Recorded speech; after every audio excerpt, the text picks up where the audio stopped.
কিয়ামতের দিন আপনার নাম ধরে আপনার বাবার নাম ধরে ডাকা হবে।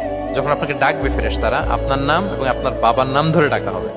এজন্য রাসূল সাল্লাল্লাহু আলাইহি ওয়াসাল্লাম বলেন, ফাআহসিনু আসমাক, তোমাদের নামগুলো সুন্দর রেখো, তাহলে সেই দিন ডাকবে বল্টুর ছেলে কল্টু দাঁড়াও। তখন এই কোটি কোটি মানুষের সামনে আপনি এই নাম নিয়ে দাঁড়াবেন আর লজ্জায় পড়বেন।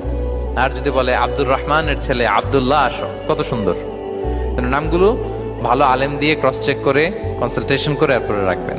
আপনি রাতে 2 রাকাত নামাজ পড়ে একটা দোয়া পড়ে আল্লাহর কাছে চাইবেন, আল্লাহ আমার জীবন সঙ্গিনী বাছাই করতে চাই, একসাথে আমরা দুনিয়াতেও সংসার করব, তোমার জান্নাতেও একসাথে ঢুকতে চাই। এরকম লাইফ মেট, লাইফ পার্টনার, এই মেয়েটা আমার জন্য হবে কিনা, বা মেয়ে দোয়া করবে এই ছেলেটা আল্লাহ আমার জন্য হবে কিনা আমি জানি না, তুমি তোমার পক্ষ থেকে এমন ইঙ্গিত দাও বা আমার হৃদয় এমন একটা দিক নির্দেশনা দাও যাতে আমি সঠিক সিদ্ধান্তে চলে আসতে পারি। এই দোয়াটা পড়ে 2 রাকাত সালাত পড়ে আপনি যদি ঘুমান, আপনাকে আরশের উপর থেকে দিক নির্দেশনা দিবে কে? ইটস নট নেসেসারি যে you have to see the dream. আল্লাহ আপনাকে স্বপ্নে দেখাই দিবে এমনটা নয়।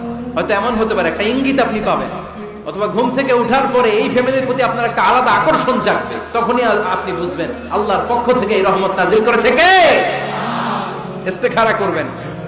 সেই বুখারীর হাদিস, কানা রাসূলুল্লাহ সাল্লাল্লাহু আলাইহি ওয়াসাল্লাম ইউআল্লিমুনা আল-ইস্তিখারা ফিল উমুরি কুল্লিহা কামা ইউআল্লিমুনা সূরাতা মিনাল কুরআন। বিশ্বনবী আমাদেরকে যেভাবে কোরআনের সূরা শিখাতো ওইভাবে ইস্তেখারাও শিখায় দিয়েছে, বলেন সুবহানাল্লাহ। একজন স্বামীর এক ফোঁটা বীর্যের মধ্যে যদি 20 কোটি শুক্রাণু না থাকে, কয় কোটি?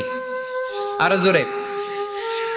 20 কোটি শুক্রাণু যদি না থাকে, 20 কোটি বা 2 কোটি শুক্রাণু যদি না থাকে, তাহলে ওই শুক্রাণু থেকে কোনো মানব সন্তান মায়ের পেটে জন্ম নেয় না। তাহলে চিন্তা করেন, ওই 20 কোটি শুক্রাণুর মধ্যে আমি একটা শুক্রাণু, ঠিক কিনা? এতগুলো শুক্রাণু ডিম্বাণুকে আঘাত করে অ্যাক্টিভ হতে চেয়েছিল, ওই 2 কোটির মধ্যে বাকি সবগুলোরে হারিয়ে চ্যাম্পিয়ন হয়েছিলাম সেদিন মায়ের গর্ভে আমি। চিল্লায় বলো ঠিক কিনা? সেদিন আমার হাত ছিল না, সেদিন আমার পা ছিল না, আমার চোখ ছিল না, আমার রেসপিরেটরি সিস্টেম ছিল না, আমার ব্রেন সচল ছিল না, আমার মামা ছিল না, আমার দাদা ছিল না, আমার গায়ে শক্তি ছিল না। ওই কঠিন পরীক্ষায় যদি 2 কোটি কম্পিটিটরকে আমি হারিয়ে বিজয় লাভ করতে পারি, এই জমিনের বুকেও আমার কেউ হারাতে পারবে না। চিল্লায় বলো ঠিক কিনা? প্রথমে শাশুড়ি দিয়ে শুরু করি। আমার মাইকের আওয়াজ যে ঘরগুলোতে যায়, আমার শাশুড়ি মাদেরকে বলবো, বউদের উপর অত্যাচার করবেন না। ছেলেরা প্রশ্ন করে, তোর কাছে তোর বউ বড় না আমি বড়? আছে না নাই? এটা একটা প্রশ্ন হইলো। তোর বউ বড় না আমি বড়? দুইজনেই বড়। তো এক ছেলে সুন্দর উত্তর দিছে, আমার কাছে ভালো লাগছে উত্তরটা শুনে। এক মা প্রশ্ন করছে, তোর এতদিন আমি লালন পালন করে বড় করলাম, জীবন যৌবন তোর জন্য শেষ করলাম, আজকে বউ পাইয়া বউ তোর আপন হয়ে গেল?